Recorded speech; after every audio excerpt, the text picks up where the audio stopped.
The colony of Halcyon Reach was a jewel of human expansion.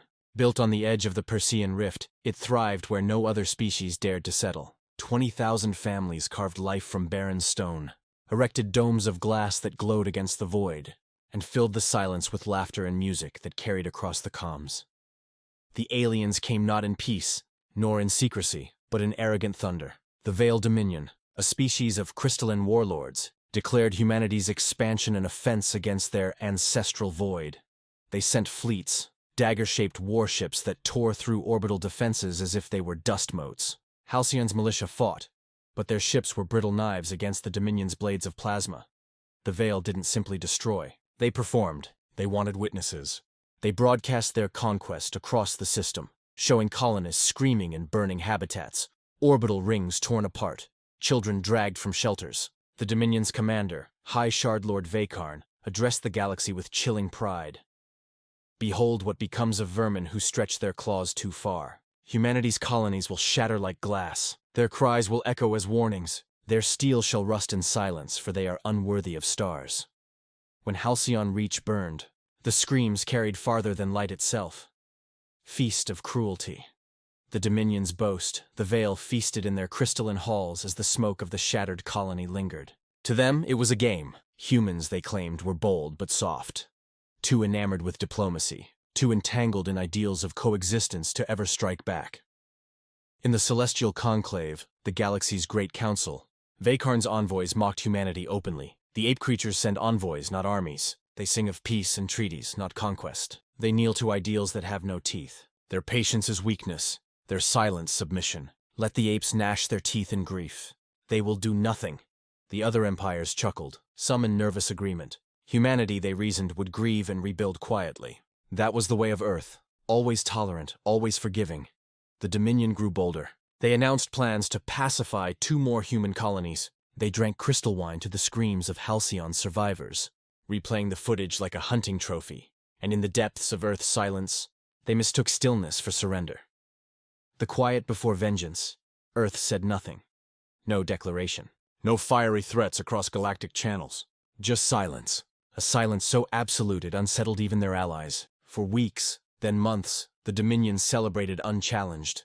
But whispers stirred in the darker corners of the void. Mining barges vanished from outer systems. Distant outposts reported shadows of massive constructs drifting through uncharted lanes. Merchant fleets stumbled upon entire sectors gone dark. Sensors scrambled, navigation broken, like something vast and hungry moved unseen.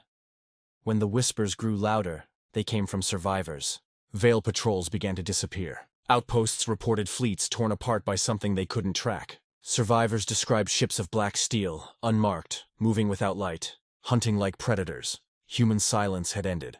When silence broke, steel awakens. It began at the siege of Vakal's Gate, where a Dominion fleet prepared to assault another human colony. Without warning, space tore open with flashes of red. From the darkness emerged human warships. But not the frigates and corvettes the Dominion remembered. These were Leviathans, vessels of steel and wrath, bristling with rail cannons the size of mountains. Armor blackened like obsidian, engines burning with storms. The largest among them carried a name across its hull, carved in furious letters. Halcyon's Wrath. The Dominion laughed at first. Until the cannons fired. They did not fire in warning. They did not fire with restraint. They fired to annihilate. Kinetic slugs punched through crystalline warships, tearing them apart faster than shields could shimmer. Human dreadnoughts moved with grim silence, their comms channels broadcasting only one message, repeated endlessly. We do not forget. We do not forgive. The Dominion's fleet was erased in less than an hour. Vengeance. Written in steel, the galaxy watched in horror and awe as humanity's fleets spread like wildfire. They did not declare war in the traditional sense. They did not argue before the conclave. They arrived, and vengeance arrived with them. Every ship was a tomb given purpose, every hull carrying names etched into its steel. Names of children, mothers, fathers lost at Halcyon Reach. They bore no banners, no colors, only the blackened steel of grief reforged into vengeance. Entire human flotillas appeared out of deep space shadows, bypassing known lanes, striking at Dominion strongholds where no enemy could have expected them. Their tactics were ruthless. Orbital yards burned. Supply convoys vanished. Worlds that had cheered the Dominion's arrogance suddenly fell silent as human fleets carved their way through them with surgical fury. What unnerved the galaxy most was not the destruction itself, but the method. Humanity did not gloat. They did not broadcast victories or celebrate slaughter. Their war was quiet, cold, and unstoppable. Steel grinding stone until nothing remained. The Halcyon fleet became legend. Veterans said their ships did not warp into systems but materialized from nightmares, silent, precise, relentless. The Dominion, once mocking, now whispered of Earth's revenants, soldiers who had no mercy left in them. Fire across the stars. The reckoning. The climax came at Shardhome, the Dominion's capital system. A fortress world ringed with crystalline defense spires. It had never fallen to invasion in 10,000 cycles. Shardlords boasted it would stand for 10,000 more.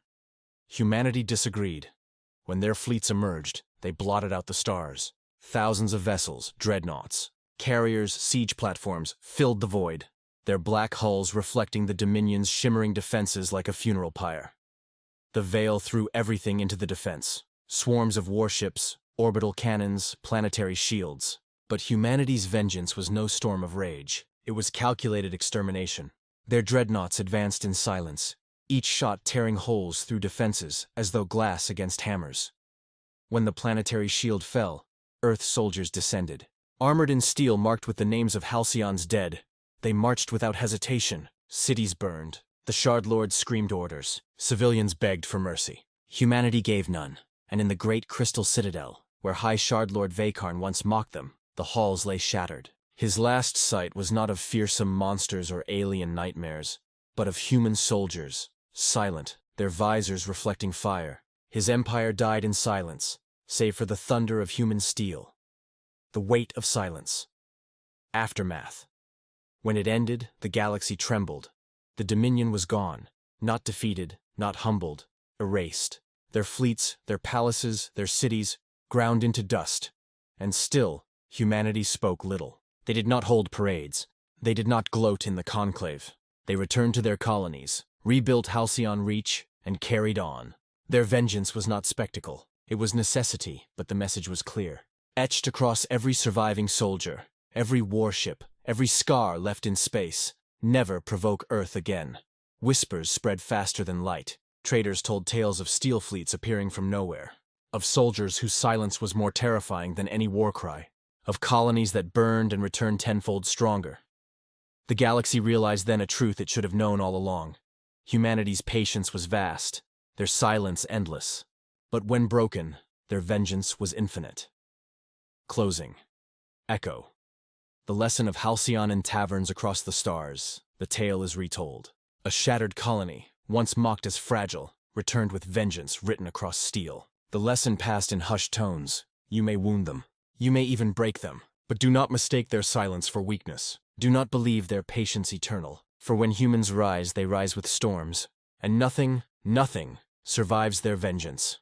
And so the stars remember Halcyon, not as the colony that burned, but as the fire that taught the galaxy to fear Earth forevermore.